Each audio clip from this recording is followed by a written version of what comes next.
La Iglesia Cristiana Familia de Gracia de Valdivia presenta las voces de personas comunes al servicio del Evangelio de Jesucristo. Voces de Familia de Gracia. Les voy a invitar a que abran sus Biblias en el Evangelio de Lucas, en el capítulo 7, no en el 17, ¿dónde anda Oscar? Capítulo 7, de los versículos 11 al 17. Lucas 7, del 11 al 17.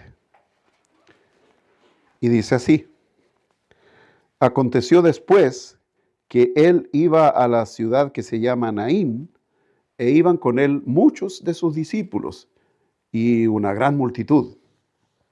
Cuando llegó cerca de la puerta de la ciudad, he aquí que llevaban a enterrar a un difunto, hijo único de su madre, la cual era viuda, y había con ella mucha gente de la ciudad. Y cuando el Señor la vio, se compadeció de ella, y le dijo: no llores. Y acercándose, tocó el féretro, y los que lo llevaban se detuvieron. Y dijo: joven, a ti te digo, levántate. Entonces se incorporó el que había muerto, y comenzó a hablar, y lo dio a su madre.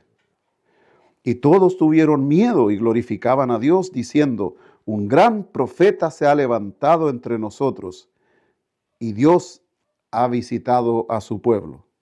Y se extendió la fama de él por toda Judea y por toda la región de alrededor. Señor y Dios Todopoderoso, hemos leído tu palabra, palabra fiel, verdadera, que no tiene errores, Señor. Creemos firmemente que tú nos hablas, Señor, a través de esta tu palabra.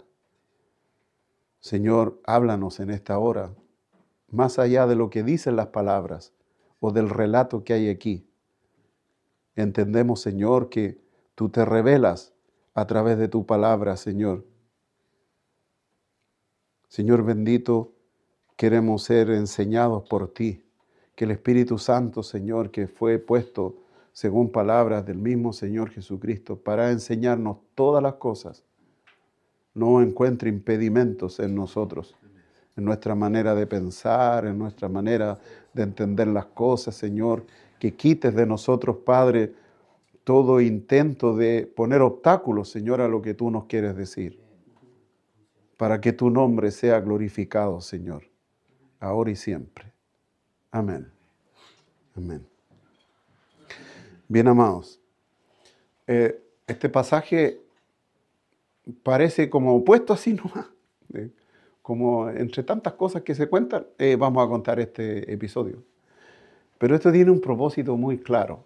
Aquí Lucas está escribiendo a un señor que era bastante connotado al parecer, porque queda registrado aquí. Él se refiere a este señor como excelentísimo. O sea, era alguien que tenía preeminencia entre los demás. De nombre Teófilo. ¿No? Recuerden que los apellidos casi no existían en aquel entonces. Entonces Jesús era de Nazaret, porque no es que su apellido fuera Nazaret, sino que del lugar, Saulo de Tarso, etc. Entonces, no dice aquí de qué lugar era este señor, pero era un señor llamado Teófilo, y Lucas le tenía mucho respeto y le escribe así diciéndole: excelentísimo Teófilo. Y este es el primer tratado. El segundo tratado es la carta a los Hechos. El primer tratado es este, y él dice que aquí ha querido poner por orden todas las cosas que entre nosotros, dice, ha sido ciertísima. Y para no fallar en la exactitud, voy a leer lo que dice aquí. Puesto que ya muchos, dice el capítulo 1, verso 1 en adelante, puesto que ya muchos han tratado de poner en orden la historia de las cosas que entre nosotros han sido ciertísimas, tal como nos lo enseñaron los que desde el principio lo vieron con sus ojos y fueron ministros de la palabra.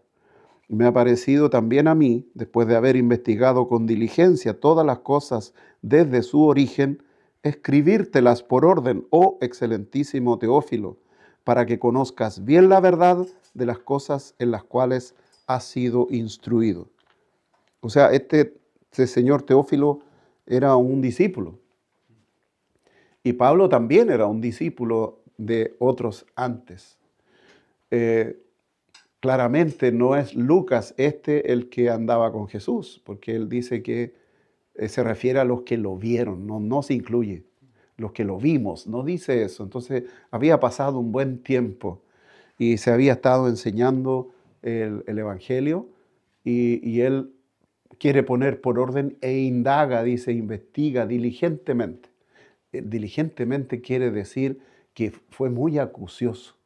Entonces lo que tenemos aquí es un relato, no sé si logró una cronología exacta, eso va a ser difícil saberlo, pero él las pone por orden de el trayecto que hace Jesús. Este relato está seguido de cuando Jesús sana al siervo de un centurión que vivía en Capernaum. Entonces sale de Capernaum y va hacia esta otra ciudad que se llama Naín. Me causó curiosidad este apellido, no sé si Rosita, porque en nuestra tierra, en la 9ª región, Naín es un apellido mapuche. Y aquí figura como el nombre de una ciudad. ¿Mm? Los Nayin en la tercera son árabes. Sí. Libaneses. Ya, viene de allá entonces el apellido. Sí, porque está aquí registrado en la escritura. Iba hasta esa ciudad y no sé si les llamó la atención. Dice que iba camino hasta esa ciudad, iba con algunos de sus discípulos y mucha multitud. O sea, está relatando aquí Lucas cómo ya había comenzado el ministerio de Jesús. Él iba haciendo varias cosas que nos vamos a detener después un poquito en lo que aquí ocurre, porque ocurre. Empieza Jesús a mostrarse quién es Él. Ya no era Jesús el hijo del carpintero, no, era Jesús, el Dios encarnado. Comienza a hacer cosas que ningún hombre puede hacer, solo Dios puede hacer, como lo que acabamos de escuchar. ¿O acaso alguno de ustedes ha ido por ahí donde hay un funeral y ponen las manos sobre el ataúd y se levanta el muerto? O no, usted es un chanta si me dice que le ha pasado eso. Pero acá pasó eso. Y pareciera que la gente no le inmuta eso. Acá dice que tuvieron mucho miedo, mucho miedo. O sea, ¿acaso alguno de nosotros quedaría así como, oh, qué extraordinario, mira, se levantó? Ah, yo sé, algunos dirían, no, que a lo mejor tenía catalepsia nomás, pues entonces revivió, era el momento. Se podría tratar de buscar una explicación lógica.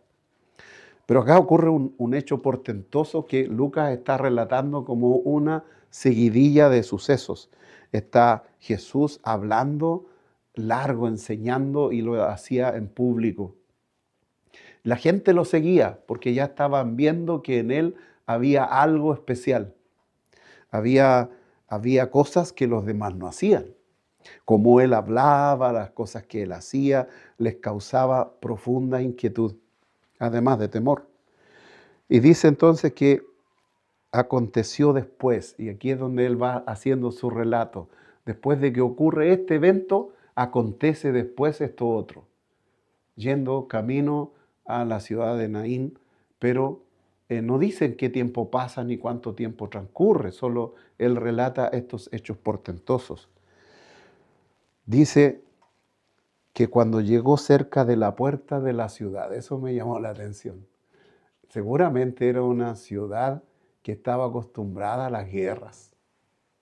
Las ciudades que estaban fortificadas eran ciudades que se estaban defendiendo en las guerras.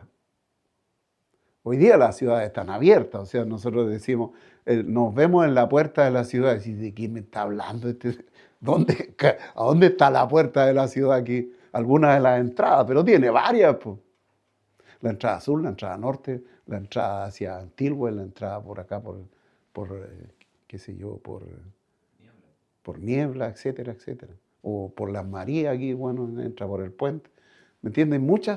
Muchas posibilidades de entrada, pero acá habla de una puerta. Y seguramente no era una ciudad muy grande y los acontecimientos importantes pasaban por esa puerta. Porque dice que iban ahí, cuando llegó cerca de la puerta de la ciudad, dice, llevaba a enterrar a un difunto. O sea, es un funeral. No sé cómo sería en aquel entonces, me imagino que no han cambiado mucho las cosas, lo llevaría ahí un grupo de gente con otros más detrás. No tengo idea cómo era, pero se me ocurre que pudiera ser así. Pero este difunto era alguien muy especial para Cristo, para los demás no. Se murió el hijo de una viuda. Y aquí está el meollo del asunto. Hijo de una viuda, pero dice hijo único. Hijo único de una viuda. No dice si era un niño, no, dice que era el hijo único de una viuda. Y este hecho que yo acabo de resaltar, dice que el Señor la vio, se compadeció de ella. En otro evento que vemos al Señor Jesús compadeciéndose de una viuda, es cuando Él está clavado en la cruz y ve a su mamá, María. Él era hijo único, por lo menos era el mayor. Dije hijo único, en realidad borren eso porque no es cierto. Él tenía más hijos. Jacobo, Santiago era uno de los hermanos de Jesús. Pero él era el mayor y la costumbre judía era que al haber una viuda, quien se hacía responsable de su madre era el hijo mayor. No había previsión social, no existían las AFP, nada de eso. Los impuestos se pagaban para otro tipo de cosas, los impuestos no se pagaban para la acción social que está tan de moda. Entonces, quienes se hacían cargo eran los hijos mayores. Por esa razón, Jesús le dice a Juan, he ahí tu madre. O sea, si me quieres tanto como decía Juan, el discípulo amado, te encargo a mi mamá, pues, hazte cargo, yo no voy a poder.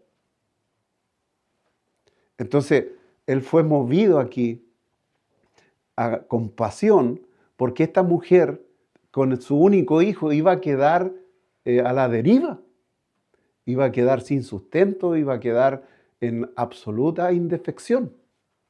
Probablemente iba a morir de hambre o iba a estar mendigando en muchos lugares. Entonces, él se compadeció y se acercó y le dice, no llores. Claro, alguien podría decir, sí, eso se le dice a toda persona que está acongojada, no llores, tranquila, va a pasar, qué sé yo. Abro un paréntesis aquí. Yo siempre evitaba acercarme cuando había alguien con alguien muerto. Yo no me acercaba en los funerales ni en los velorios. Yo me quedaba afuera. Me decían, ¿y por qué no entras? Es que no sé qué decir, pues. Porque yo escuchaba que le decían, ayudándote a sentir. Y yo decía, ¿en serio? Pero eso es un decir nomás, pues yo, ¿cómo le voy a ayudar a sentir? Decía yo, pues. Y si yo ni siquiera lo conocía casi, pues. ¿Cómo le ayudo a sentir? No lo entendía. Y entonces yo me quedaba afuera. Y resulta que aquí está Jesús diciendo, no llores. Porque él estaba pensando en algo distinto de lo que la mujer quizás estaba entendiendo. Quizás muchos se habían acercado a ella y decían, pucha, qué lástima lo que pasó con tu hijo, qué sé yo, no llores, no sufras, tus familiares se van a hacer cargo, no sé. Pero él ve la situación de esta mujer y le dice, no llores, porque él estaba pensando en otra cosa. No dijo nada, solo se acercó y tocó el féretro. Y se detienen los que llevan el ataúd. Y entonces él expresa estas palabras. Dice, joven, a ti te digo, levántate. hecho portentoso. Pero miren lo que hay aquí. Jesús iniciando su ministerio, sería aquí ya como en la mitad del ministerio más o menos, habían ocurrido hartas cosas portentosas, pero esta, como la de Lázaro, es realmente sobrenatural. ¿Qué está haciendo aquí Jesús? Está mostrando que Él es el Hijo de Dios, que Él es Dios. ¿Quién más puede decirle a alguien que está muerto que se levante y que vuelva a vivir? ¿Acaso no fue lo que pasó con nosotros? Levántate, nos dijo el Señor, y nos sacó de muerte a vida. No esta muerte física como ocurre acá, pero ahí está mostrando que el único que tiene poder sobre la muerte y la vida es Jesús. En una congregación en la que participábamos antes les gusta decir que Jesús es el Señor de la vida. Siempre me resultó chocante esa expresión. Pero yo entendía por qué decían eso, ellos tienen un énfasis curioso. Vamos, una iglesia que dice cristiana, como dicen los mexicanos, disque cristiana, pero ellos son marxistas. Po. Entonces, el Señor de la vida. Y en realidad yo digo, le faltó una parte a ellos en la comprensión, porque también es el Señor de la muerte. Entonces, aquí está mostrando, yo soy el Señor de la muerte, soy el soberano. Basta mi sola palabra y las cosas pasan. Hágase la luz, dice la Escritura. La luz se hizo. Ábranse los cielos y se abrieron los cielos. Aquí está diciendo, tú joven, levántate. Y se levanta y habla. Dice, entonces se incorporó el que había muerto y comenzó a hablar. Y él lo dio a su madre. La reacción aquí fue inmediata. La reacción fue, todos tuvieron miedo. Esa fue la reacción humana primera. A todos nos pasa eso. El miedo, como decía mi abuelo, es cosa viva. Y me costó entender eso. El miedo es cosa viva, decía mi abuelo. Nosotros decíamos, sí, será, pero yo entiendo por qué. Algunos de ustedes han estado ante una situación en la que tienen mucho miedo, se imaginan una realidad que no hay, pero su cerebro la construye. Ven personas, escuchan voces, ven imágenes, etcétera, etcétera, etcétera.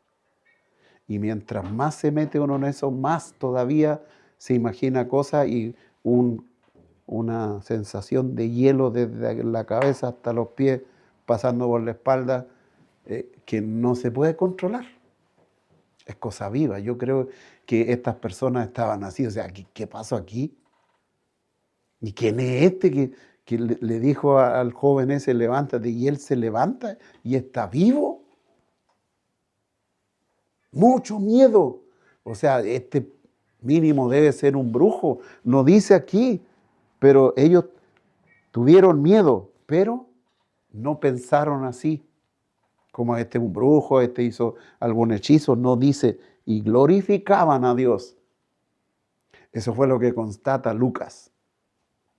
Glorificaban a Dios, diciendo, un gran profeta se ha levantado entre nosotros. No, este no es un mago, este es un profeta. Un profeta. Y Dios ha visitado a su pueblo. Ellos interpretan que lo que ocurre allí era una visitación. ¿Cómo que siempre se me olvida la palabra? Es una epifanía. No busqué si la palabra que se usa ahí en el texto puede ser epifanía. Pero ellos como dicen así,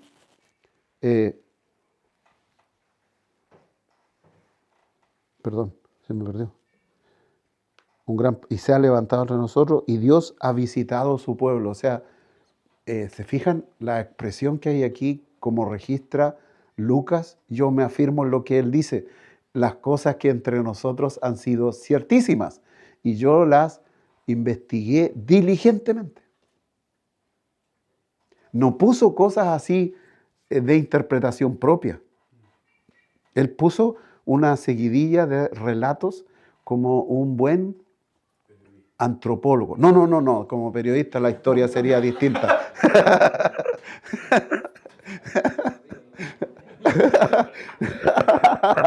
No, no, quizás como periodista aquí, no, todavía están en debate.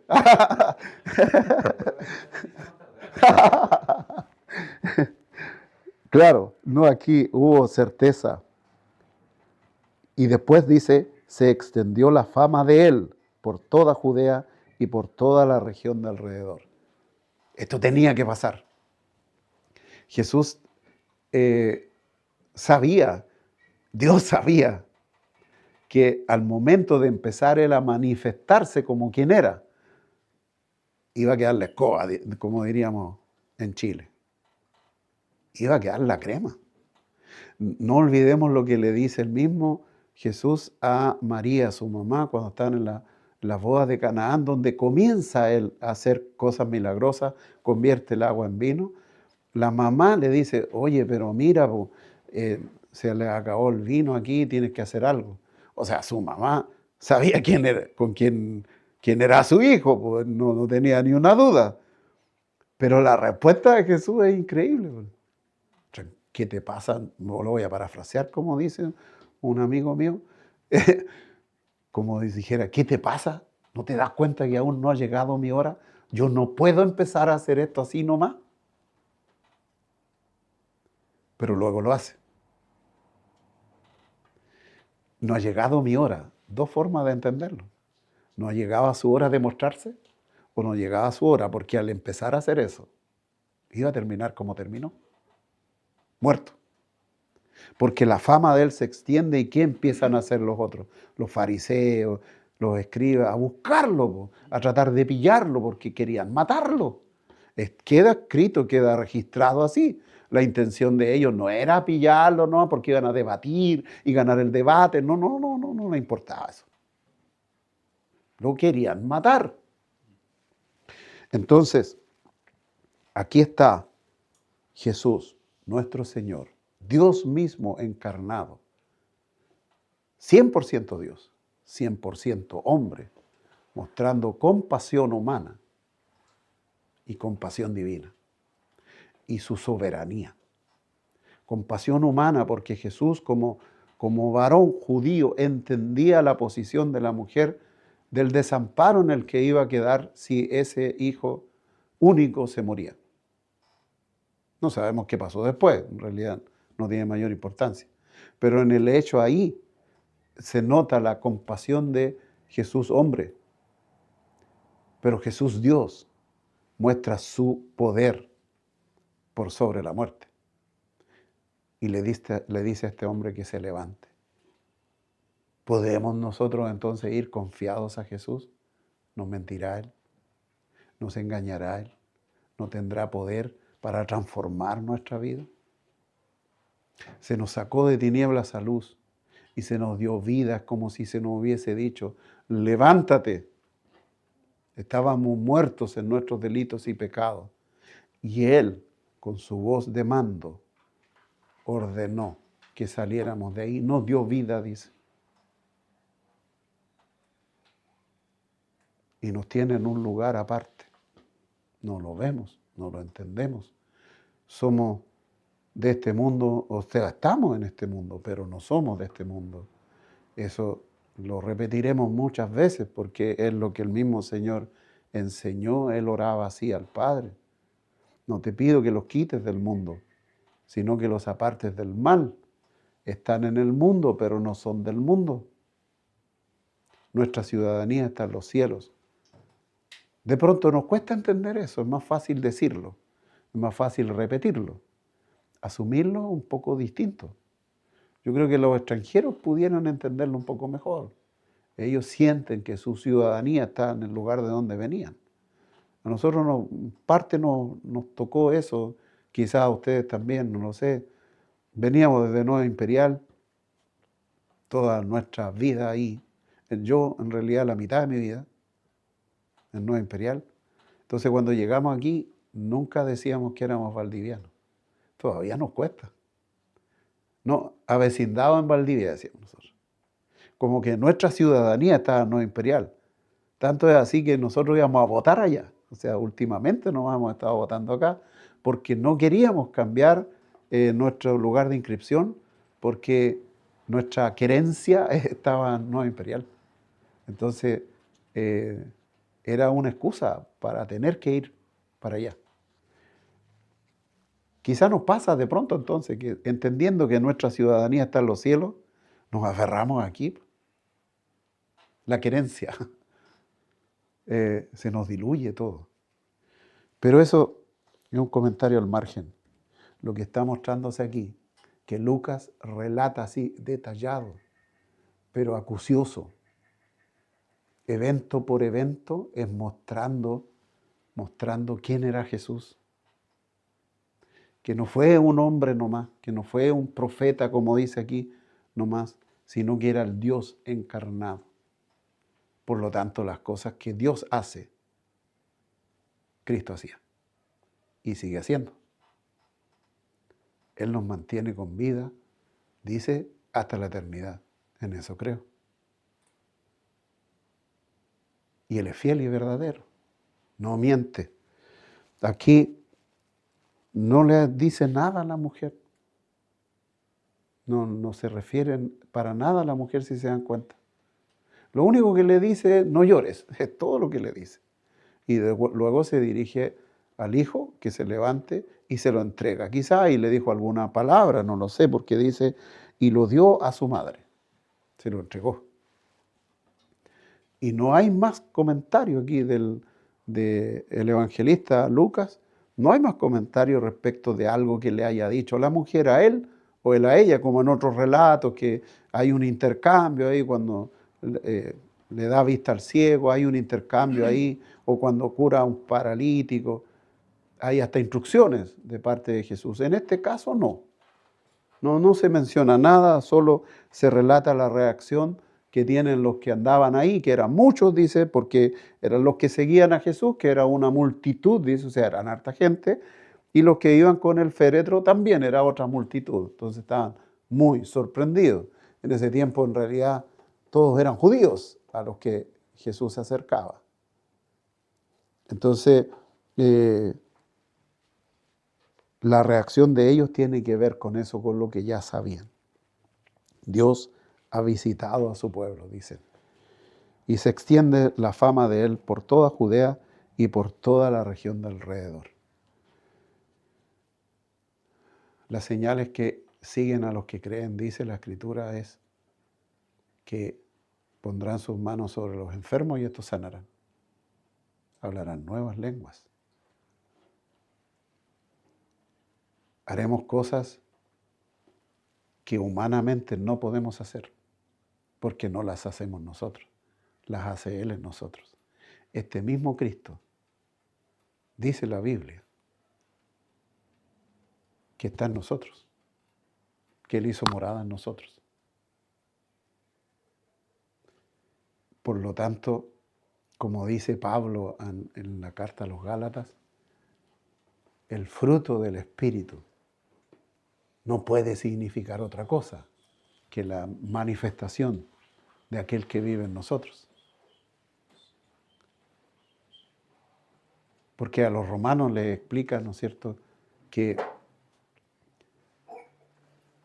nosotros fuimos llamados con un propósito, y ese propósito es ser formados a la imagen de Cristo. Por lo tanto, el fruto del Espíritu es la manifestación de Cristo viviendo en nosotros. O sea, este mismo Cristo que se acerca al féretro y le dice a aquel que se levante, obra y opera en nosotros, porque somos mejores, porque somos buenos en absoluto. Siempre es Él hablando, operando. Por lo tanto, podemos y debemos acercarnos a otros tantos féretros que hay ahí. Ayer yo no pude venir, pero me dio cosita leer lo que postea el hermano. Me dio vergüenza también No llegó nadie, dice. Entonces, tiene que ver con esto. Nosotros podemos hablarle a otro en nombre de Cristo y esos muertos vivirán. Oremos. Señor bendito, te damos gracias porque tú permitiste, Señor, que estas cosas quedaran registradas para que siglos más tarde pudiésemos leerlas no como una historia, como un relato fantástico, no como un relato, Señor, de algo que a lo mejor nunca ocurrió, sino como un relato vívido de tu actuar en nosotros, Señor.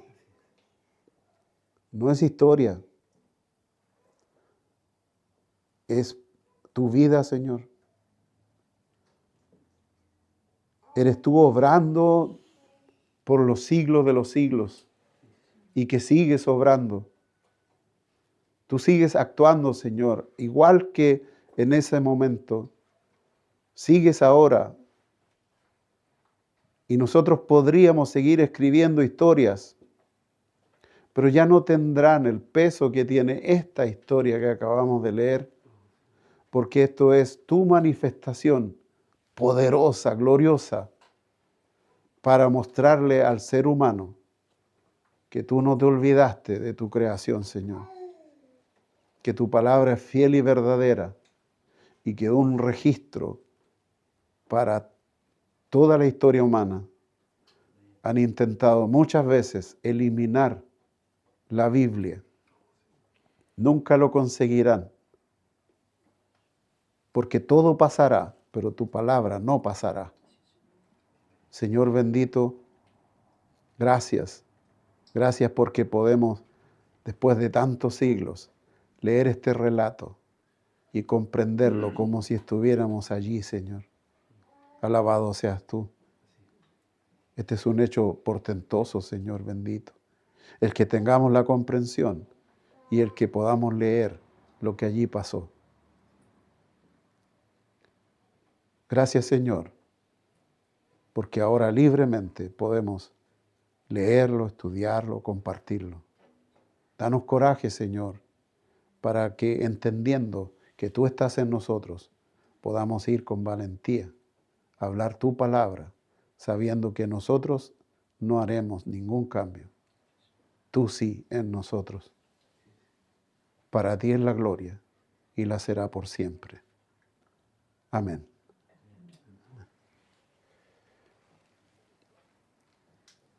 Bien, amados.